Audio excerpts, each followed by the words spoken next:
Hey everybody, Shivix here, and today we're going to be hopping on a bandwagon. Yes, that's right, I'm doing a tier list. Now, unless you've been living under a rock for the past few weeks, you've probably seen a lot of YouTubers do these tier lists. iDubbbz did one, H3H they did one, Report of the Week did one, many others. So today I thought I would do my own tier list. But I wanted to make my tier list unique, because normally people just review like fast food, candy, whatever else. I wanted to do something that I don't think any other YouTuber has done, and that is YouTube controversies. Hey guys, Shivix from the future here. I just want to let you guys know that my capture card is messed up, so sometimes the screen is going to cut to black randomly, and I can't really fix it. So I apologize. You're just going to have to bear with it, and I still hope you enjoy the video. I'm going to be making a tier list of YouTube controversies. So we have our rankings from S to D.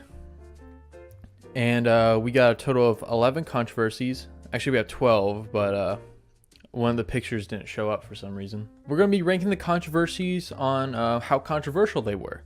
So S tier is like most controversial, and D tier is least controversial. So here we got Austin Jones, projared, BetterHelp, Logan Paul, CSGO Lotto, Tana Mojo, Etika, Ninja, Daddy05, FouseyTube, Jake Paul and Rice Gum, and James Charles. James Chargles.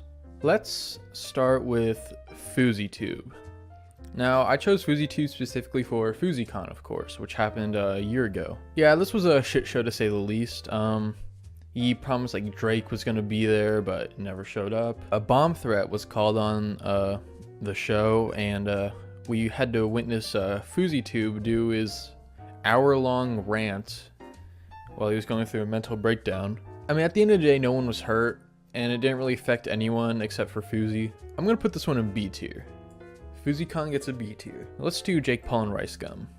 So this one is for back in January when they promoted this loot box website, this like mystery box website where you'd pay money and you would have a chance to win like some expensive items.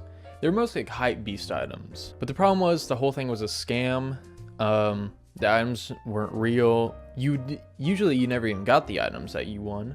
But I mean, this didn't really leave a huge effect. Like, this didn't affect Jake Paul and Rice Gum very much, because I mean, they're doing fine. They're still doing fine. I'm sure they didn't lose sleep over this. People talked about it for like a week and then they moved on and just didn't care anymore. So I'm gonna put this one C tier. I mean, it was okay, but I mean, like, yeah, it was a controversy, but it wasn't like a huge one. It's no Suicide Forest controversy, you know? Tana Mojo. You can't really see it, but Tana Mojo is off to the left there. She got cropped out. But yeah, Tana Mojo. This was for TanaCon, which happened, was this last year? God. But yeah, everyone remembers TanaCon. It was advertised to be like this huge competitor to VidCon. It was gonna be great. It's gonna be better than VidCon. But no, this was worse. This was awful. This was a lot worse than FouseyCon. The difference between TanaCon and FouseyCon is that at FouseyCon, people actually got to go into the concert. People actually got to go into the event and like experience it.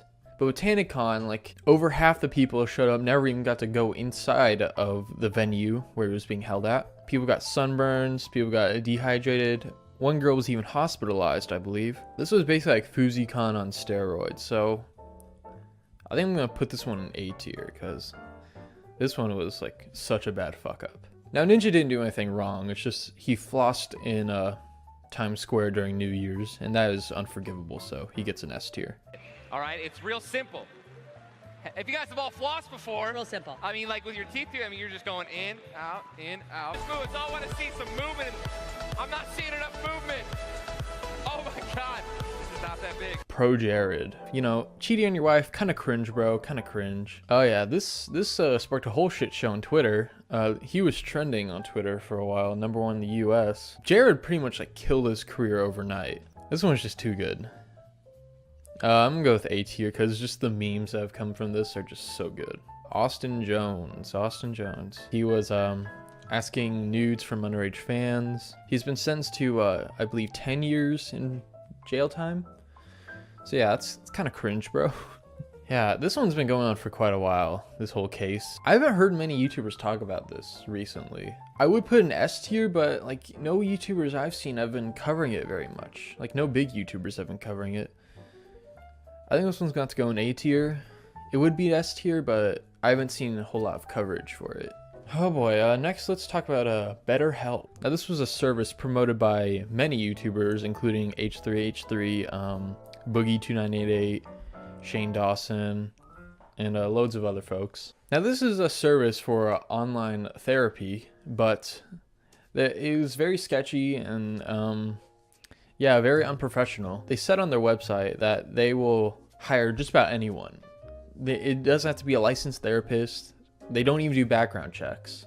They could just hire anyone. And a lot of people complaining like how their therapists that they were supposed to see never even showed up to the call or whatever. And also the free trial that came with the website. When you signed up for the free trial, it immediately charged you for 1 month, so it wasn't even free. So I'm gonna put that one in B tier. Let's talk about CSGO Lotto. So CSGO Lotto was a CSGO gambling website that was promoted by some YouTubers. I don't fucking remember their names. I'm sorry. I can't be bothered to look it up. But promoted by these two YouTubers, which later it came forward that they were actually the owners of the website. So they were basically advertising it, making it look like they were just like being sponsored by this website and making it look like that they were winning very easily, when in reality they were just rigging their own website and advertising it, making it look like they were winning. They basically lied about them owning the website because they never said that they did. They never came forward and said that they did. I mean, it's kind of like the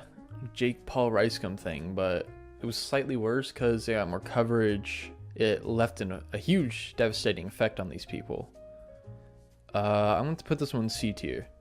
I'm going to do a little rearranging. I'm going to put Jake Paul and Ricegum down in D tier because, I mean, like barely anybody talked about this for very long. Oh boy, let's talk about Daddy05. Basically, it was this family channel that was making these videos, and in their videos they would show the parents like physically and verbally abusing their children, shoving them, hitting them, screaming at them for the littlest of things.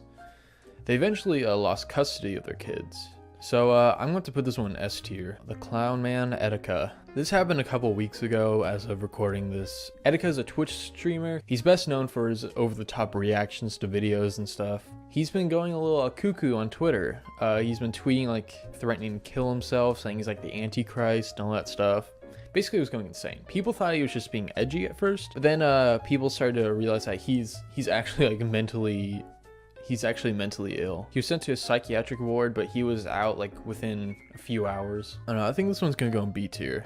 Now, of course, specifically for the whole Japan incident, where he went to a specific forest and found something not so advertiser friendly, and he filmed it and put it on his channel for his young children to watch. He lost his Google Preferred program for a while. He lost his YouTube Red show. He had it canceled. This one's definitely an S tier. Finally, we're gonna talk about James Charles. The picture isn't there because this website didn't load it in for some reason. But we're gonna talk about the James Charles controversy, which happened very recently. Another makeup YouTuber named Toddy Westbrook called out James Charles for manipulating people, specifically straight men, to make them have sex with him, and saying like, oh, you do want to have sex with me. I am rich. If you don't have sex with me, I will destroy you and your reputation. James Charles lost 1 million subscribers in 24 hours. That's a first in YouTube history. This one's definitely gonna go in S tier. That completes